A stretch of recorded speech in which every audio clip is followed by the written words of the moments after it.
देखिए, कुछ जगहों पर ईद के बहाने काली पट्टी बांधकर वक्फ बिल का विरोध भी किया जा रहा है। ईद पर मुस्लिम समुदाय के लोगों ने मस्जिदों में नमाज अदा की और बार में बाजू पर काली पट्टी बांधकर वक्फ बिल का विरोध किया।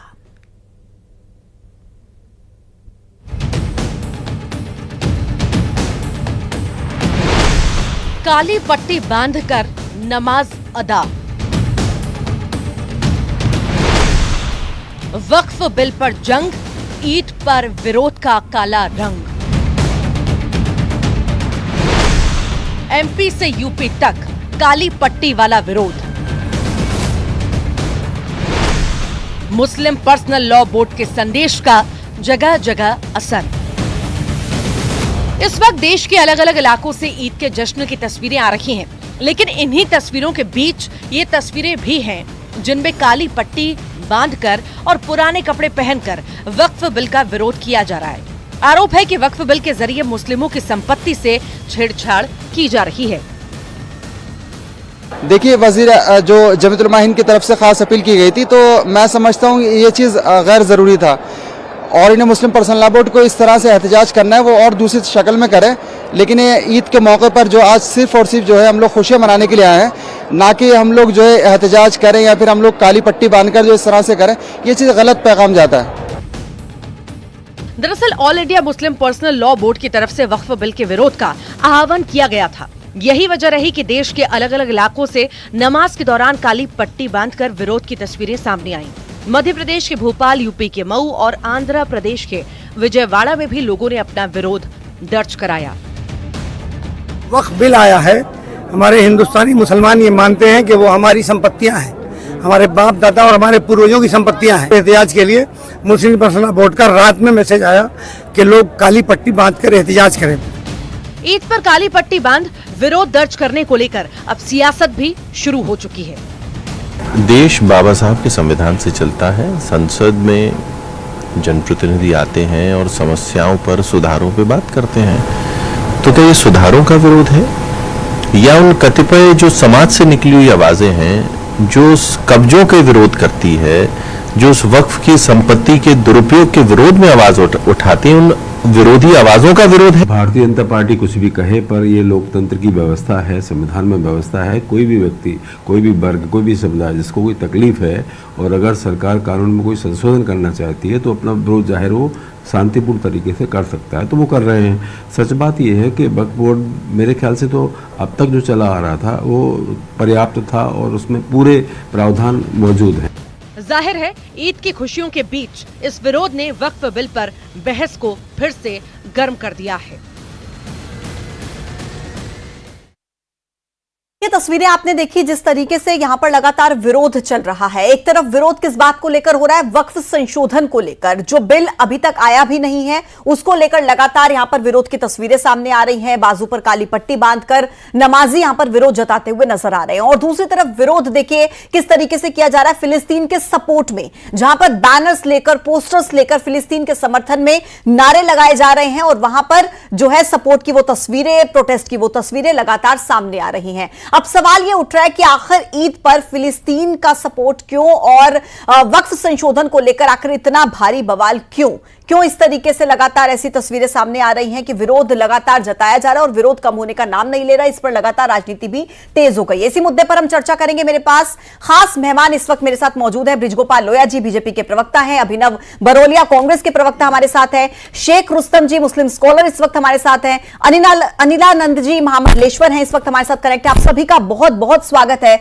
सबसे पहले शेख रुस्तम जी, आप ही के साथ मैं शुरुआत करूंगी। सबसे पहले तो आपको ईद की बहुत बहुत मुबारकबाद और सीधा सवाल मेरा पहला आपसे यह है, ईद जो कि आपसी सौहार्द का, अमन का, शांति का, मोहब्बत का त्योहार है, ऐसे त्योहार पर फिलिस्तीन का सपोर्ट क्यों?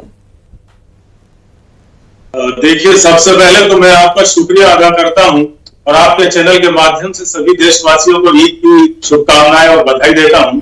देखिए, ऐसा है, आज के दिन से बढ़कर कोई और अवसर हो नहीं सकता था जब मोहब्बत का पैगाम दिया जाए और फलस्तीन के समर्थन में जो तख्तियां या बैनर लहराए गए हैं वो सिर्फ और सिर्फ इजराइल के नरसंहार के विरुद्ध और फलस्तीनियों के नैतिक समर्थन में है, इससे ज्यादा कुछ भी नहीं है। तो मैं नहीं समझता कि अगर आज के दिन फलस्तीन के समर्थन में कोई प्रदर्शन किया जाता है तो वो कोई गुनाह है। देखिए, हमारे देश की भी ये नीति रही है, पंडित जवाहरलाल नेहरू से लेकर अटल बिहारी वाजपेयी जी से लेकर। आपकी आवाज अब हमें नहीं मिल पा रही, आपका फ्रेम फ्रीज हो गया, एक बार उसे प्लीज ठीक कर लीजिएगा। मैं फिर से आपके पास लौटूंगी शेख रुस्तम जी। बृजगोपाल जी, आपके पास आते हुए कि लगातार देखिए तस्वीरें सामने आती है विरोध की, वक्फ संशोधन बिल को लेकर जिस तरीके से प्रोटेस्ट किया जा रहा है, काली पट्टी बांधकर, और ईद का दिन देखिए इसके लिए चुना गया कि फिलिस्तीन का सपोर्ट कर रहे हैं और इसी के साथ साथ वक्फ संशोधन बिल का विरोध कर रहे हैं। आप इसको किस तरीके से देखते हैं, सरकार का इस पर क्या स्टैंड है? देखिए, एक तो सबसे पहले आज जिन लोगों ने 30 दिन तक रोजे करे, ज़कात जो तरावियां पढ़ी और जो मोहब्बत का पैगाम लाने वाली ईद है, उस ईद की सबको मुबारकबाद। दूसरी बात, ये जो आप विषय आपने लाए हैं कि फिलिस्तीन के झंडे की क्या आवश्यकता है, तो जब इस देश के एक सांसद मोहम्मद असदुद्दीन ओवैसी जब शपथ लेंगे सांसद के रूप में और वहां जय फिलिस्तीन करेंगे, इसके बाद प्रियंका गांधी जी जय फिलिस्तीन का बैग लटकाकर संसद में जाएंगी, तो निश्चित है कि ऐसे लोगों को ये नेताओं का जो आचरण है वो लोगों को प्रेरित करता है। और मैं बड़ी जिम्मेवारी के साथ ये कहना चाहता हूं, इस देश का मुसलमान केवल हिंदुस्तान के साथ है, वो ना फिलिस्तीन के साथ है ना अन्य किसी देश के साथ है। मगर ये कुछ लोग हैं जो केवल अपनी राजनीति करने के लिए, अपनी तुष्टीकरण की राजनीति के लिए, और कम से कम भारतीय मुसलमानों को जो इन्होंने अलग थलग करने का जो प्रयास है वो बहुत निंदनीय है। और आज की जो घटना है, आज ईद की नमाज है, इसमें फिलिस्तीन का क्या काम है? लेकिन बृजगोपाल जी, उनका तर्क यह है कि जिस तरीके से फिलिस्तीन में मुसलमानों के साथ अत्याचार हो रहा है, हम यहां पर उसका विरोध कर रहे हैं और हम चाहते हैं कि हमारे मुस्लिम भाई सुरक्षित रहें, और इसीलिए ईद का दिन चुना गया। और इसी दिन को हमने चुना इसलिए कि हम ये संदेश दे पाए कि हमारे जितने भी मुस्लिम भाई हैं वो सब सुरक्षित रहे। मोहब्बत के दिन को हमने चुना है, उनका तर्क ये है। नहीं, देखिए मैं एक बात कहना चाहता हूं, कुछ बातें जिम्मेदारी से कहना चाहिए। इस देश में नरेंद्र मोदी जी की सरकार है, इस देश के गृह मंत्री माननीय अमित शाह जी हैं, इस देश के 150 करोड़ नागरिकों की सुरक्षा हमारी सरकार की जिम्मेवारी है। किसी को डर और भय की आवश्यकता नहीं है। इस देश में मुसलमान भी उतना ही सुरक्षित है जितना कोई हिंदू, बौद्ध, जैन, सिख कोई सुरक्षित है।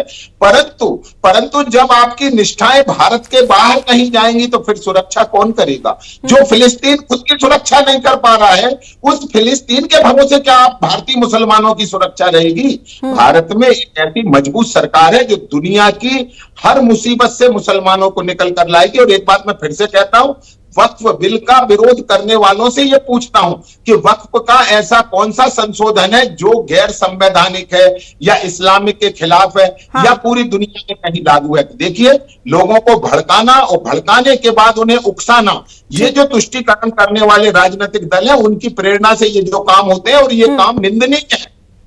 ठीक है बृजगोपाल जी, मैं जाऊंगी इस सवाल को लेकर भी, आखिर क्यों इतना विरोध किया जा रहा है, क्योंकि लगातार जिस तरीके से प्रोटेस्ट की तस्वीरें सामने आती है और बार बार एक ही बात का जिक्र किया जाता है कि सरकार मुस्लिमों की जमीनों को छीनना चाहती है। इसका क्या तात्पर्य है? क्यों आखिर जो लोग इसका विरोध कर रहे हैं वो ये नहीं समझ पा रहे, जिस बात का जिक्र बार बार सरकार करे कि हमारा ऐसा कोई भी उद्देश्य नहीं है, हम गरीब मुस्लिम का भला चाहते हैं। खैर, मैं अभिनव जी के पास जाऊंगी। अभिनव जी, कांग्रेस कहां पर खड़ी है इस पूरे मामले में? फिलिस्तीन का सपोर्ट करते हुए आज जो पोस्टर्स लहराते नजर आए नमाज अदा करते हुए मस्जिदों के बाहर, क्या कांग्रेस इसके पक्ष में है कि ईद के दिन हिंदुस्तान की जगह पर फिलिस्तीन का पोस्टर लहरा दिया जाए? इससे कांग्रेस को आपत्ति है या कांग्रेस इसके साथ है?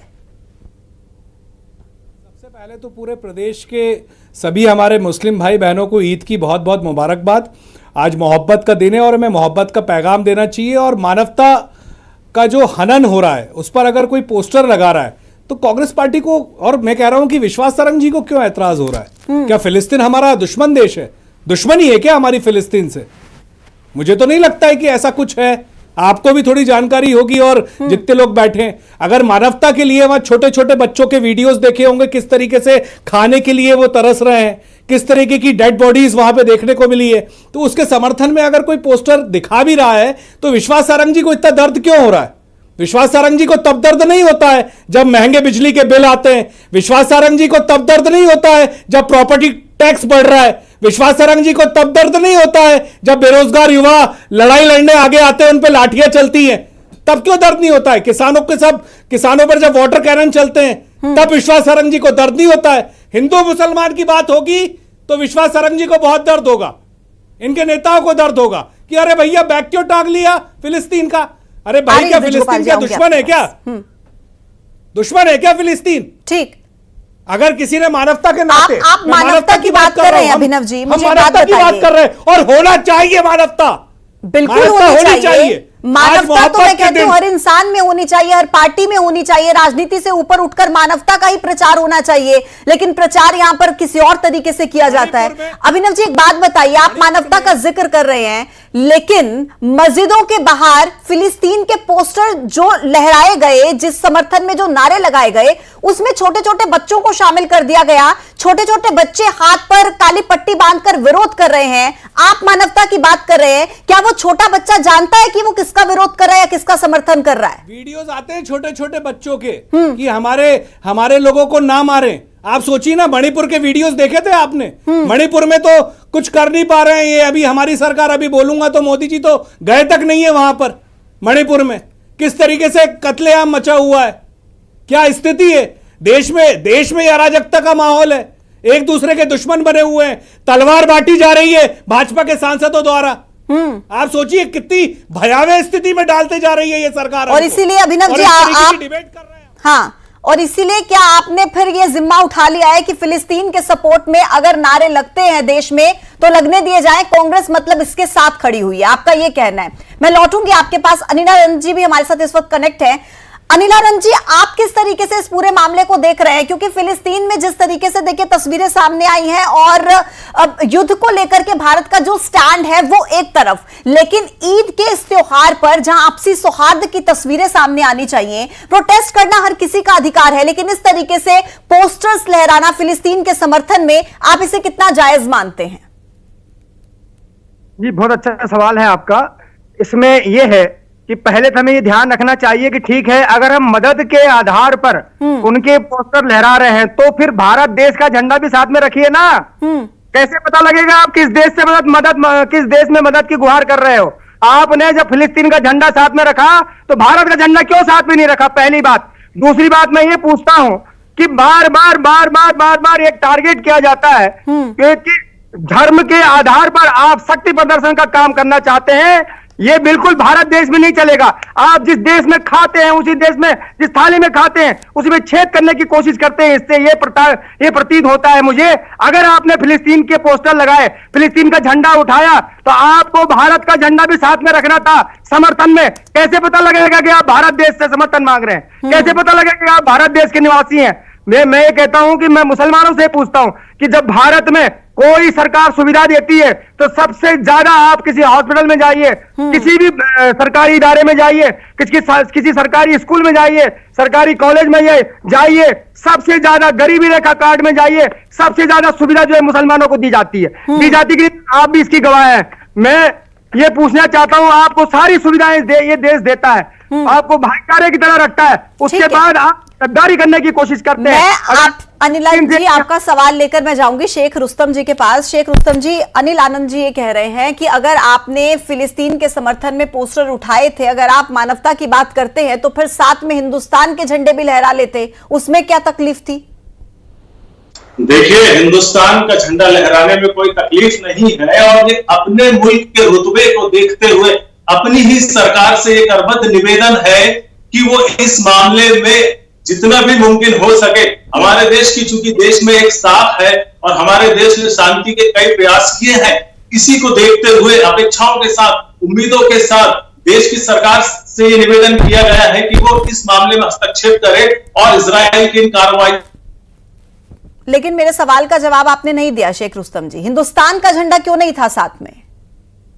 की जाए, ये सिर्फ और सिर्फ इजराइल के नरसंहार के विरुद्ध है, ना कि यहाँ पे देश में किसी भी तरह की आप निष्ठा को उससे जोड़ सकते हैं। भारत के मुसलमान की निष्ठा अपने देश के साथ है, ये फलस्तीन के साथ निष्ठा नहीं, ये मानवता के साथ निष्ठा है। और बात रही वक्फ बिल की, तो इस पर तो देश में विरोध चल ही रहा है और होना भी चाहिए। अगर भारतीय जनता पार्टी को अपने इस अधिनियम पर इतना भरोसा है तो इसमें बहस होने दे। और विरोध की बात है तो वो एक लोकतांत्रिक और संवैधानिक आधार है। जितना विरोध होगा, जितना इसमें बहस होगी तो निकल के इसमें सकारात्मक नतीजा आएगा। दरअसल बात यह है कि पिछले 10 सालों में जिस तरह से केंद्र सरकार का ट्रेंड रहा है और भाजपा की एक्टिविटीज रही है, उससे जनता में, मुसलमानों में वक्फ बिल को लेकर भरोसा नहीं बन पा रहा है। इसमें भी कोई राय नहीं। शेख रुस्तम जी, आप कोई भी धर्म ले लीजिए, कोई भी धार्मिक विवाद हो तो मामले तो कोर्ट तक जाते हैं ना, उसमें कमिश्नर कोर्ट तक ही मामले जाते हैं। तो जिस तरीके से सरकार कह रही है कि हम हिंदू और मुसलमानों को साथ लेकर चल रहे हैं, तो अगर ये संशोधन हो रहा है तो इसमें आखिर इतनी आपत्ति क्यों है?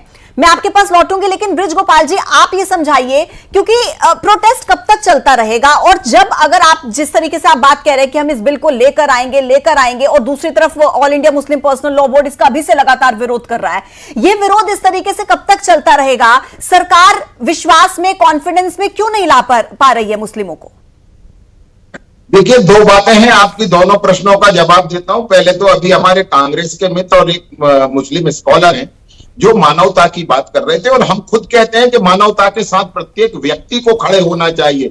इस देश की सरकार और इस देश के प्रधानमंत्री फिलिस्तीन के पीड़ितों के साथ भी खड़े हैं, मगर फिलिस्तीन के साथ बांग्लादेश के पीड़ितों के साथ भी खड़े हैं, वो पाकिस्तान के पीड़ितों के भी साथ खड़े हैं, और वो जम्मू कश्मीर से भगाए गए जो लोग हैं, जो वहां के ब्राह्मण हिंदू हैं, उनके साथ भी हैं। ये सिलेक्टिव आपका मानवता क्यों होती है? ये मानवता केवल फिलिस्तीन के लिए क्यों जागती है? ये मानवता पूरे मानवता के लिए रखिए और इसे एक साथ रखिए। दूसरी फिलिस्तीन के साथ तो फिर बहस क्यों हो रही है? आपको बीच में नहीं बोला। अपने विश्वास सारंग जी को समझाइए। लोया जी, अभिनव जी, शेख रुस्तम जी आ रही हूं मैं, आप दोनों के पास आऊंगी, एक एक करके अपनी बात रखिए।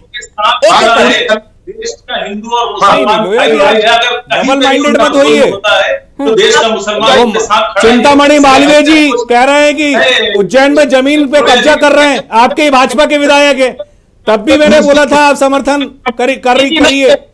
चिंतामणि मालवीय जी उज्जैन में, यानी चिंतामणि मालवीय जी उज्जैन में परेशान है, अपनी विडंबना बता रहे हैं कि भूमाफिया कब्जा कर रहे हैं, तब भी आप परेशान थे। चिंतामणि मालवीय जी, आपने तो रसूखदार, अरे भोपाल चले जाइए, भारत टाकीज पर वक्फ की बहुत बड़ी संपत्ति है, और वहां उस पूरी संपत्ति पे लोगों की प्राइवेट दुकानें बनी है। वो जो कब्रिस्तान है उस पर मैं कोई बाहर जाने की बात नहीं कर रहा, वो भारत टाकीज के चौराहे पर बनी है। याद रखिएगा, जो गरीब है, जो मजलूम है, आपको जो करना आपके हाथ में है सरकार, और जो कट्टरपंथी है हाथ में है, उनके साथ अभिनव जी आप हैं।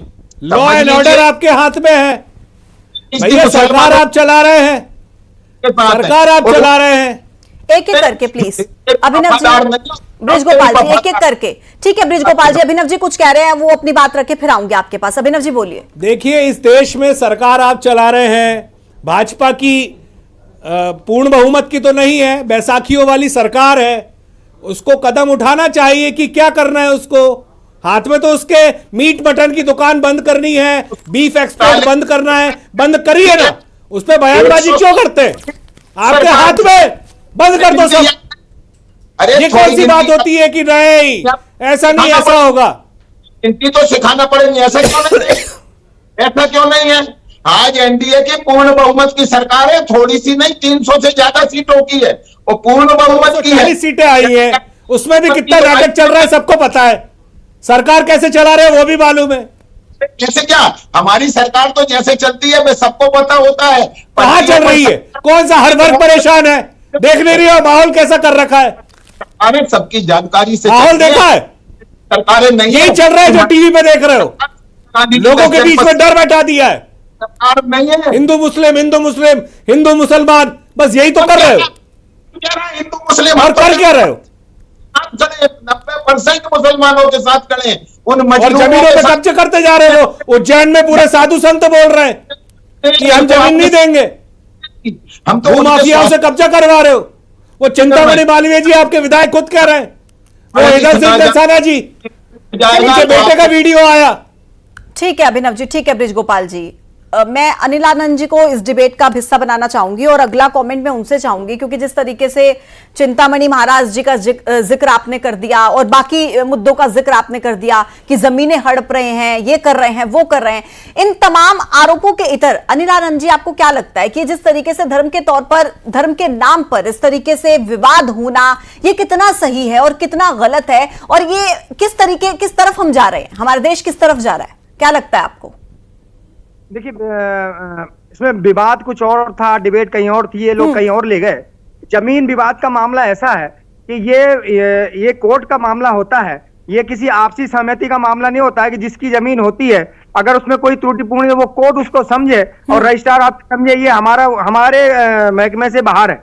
ये चिंतामणि जी किसकी जमीन ले रहे हैं, वो किसकी दे रहे हैं, ये हमारा काम नहीं है। हम तो इस बेस पे डिबेट पे जुड़े थे कि ये भारत देश में हमारे धर्म पर किसी भी प्रकार से धर्म और संविधान पर कोई आघात होता है तो उसको हम बर्दाश्त नहीं करेंगे। हमारी आज डिबेट इस पे थी तो ये डिबेट कहीं और ले गए। मैं फिर एक बार आऊंगा, अभी कांग्रेस के प्रवक्ता और भैया हमारे कह रहे थे कि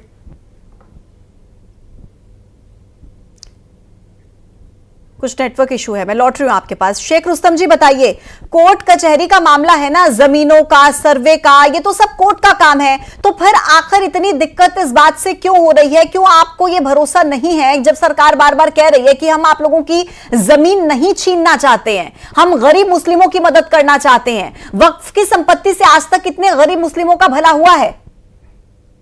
हम भ्रष्टाचार हटाकर ट्रांसपेरेंसी लाना चाहते हैं, इसमें क्या दिक्कत है?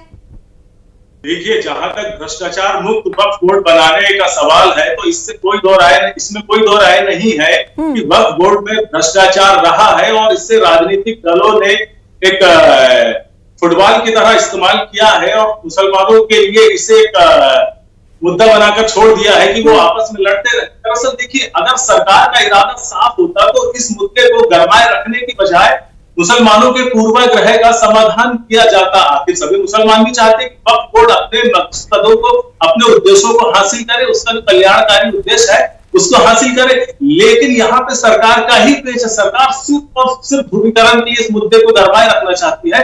अगर वाकई इरादे नेक होते तो अब तक तमाम पूर्वाग्रह का समाधान कर दिया जाता और विरोध की नौबत यहाँ तक नहीं पहुंचती। आ रही हूँ ब्रिजगोपाल जी। ब्रिजगोपाल जी आपकी बात का जवाब देना चाह रहे हैं। हाँ जी, करना चाहता हूं कि भारतीय जनता पार्टी का एक कार्यकर्ता सनवर पटेल जब वक्फ बोर्ड मध्य प्रदेश का अध्यक्ष बनता है तो करोड़ों रुपए हम बच्चों की शिक्षा के लिए उपलब्ध कराने, उन्हीं मुस्लिम बच्चों की शिक्षा के लिए उपलब्ध कराने। थोड़ा आप भी बताइए ना कि अपना काम भी तो बताइए। काम बताएंगे नहीं, 70 सालों में आपने क्या किया? कुछ नहीं किया, ना मुसलमानों के लिए, बच्चों की पढ़ाई के लिए कुछ किया। तो इसको ध्यान में रखिएगा और एक बात ध्यान रखिए, जो आम मुसलमान है उसके कल्याण की जिम्मेवारी भारतीय जनता पार्टी की सरकार है। अभिनव जी से आखिरी कमेंट, उन्हें बाहर करेंगे। देखिए, मेरा इतना कहना है, इस देश में शांति रहे, हम इन सब चीजों से बचें और जनता के मुद्दों पर बात हो। कल से टैक्स बढ़ रहा है, प्रॉपर्टी टैक्स बढ़ रहा है, इन मुद्दों पर हम चर्चा करें। ये चर्चा करके ब्रिजगोपाल लोहिया जी का भी बीपी बढ़ता है और अनिल आनंद जी का भी बीपी बढ़ता है, तो बीपी ना बढ़ाएं और जनता की चिंता करें। बस मेरा इतना कहना है। बीपी तो मुझे लग रहा है अभिनव जी सभी का बढ़ता है जब राजनीति में धर्म की बात होती है, इस तरीके के मुद्दे उठाए जाते हैं, स्टैंड पूछा जाता है, पूछा जाता है, तो हर किसी का बीपी बढ़ता है। सवाल का जवाब किसी को देना नहीं है और इस तरीके से लगातार इस डिबेट का मुद्दे को भटकाना। चलिए, आपका बहुत बहुत शुक्रिया हमारे साथ कनेक्ट करने के लिए और बातचीत करने के लिए। तो देखिए, राजनीति से इतर लगातार इस मुद्दों पर हम बात कर रहे हैं कि आखिर वक्फ संशोधन बिल का इस तरीके से विरोध क्यों किया जा रहा है। सरकार के से भी सवाल रहे यहाँ पर और विपक्ष की तरफ से भी जो है सवाल यहाँ पर हमने पूछे। फिलहाल वक्त एक छोटे से ब्रेक का है, ब्रेक के उस पार भी खबरें लगातार जारी रहेंगी। आप देखते रहिए News 18। नमस्कार।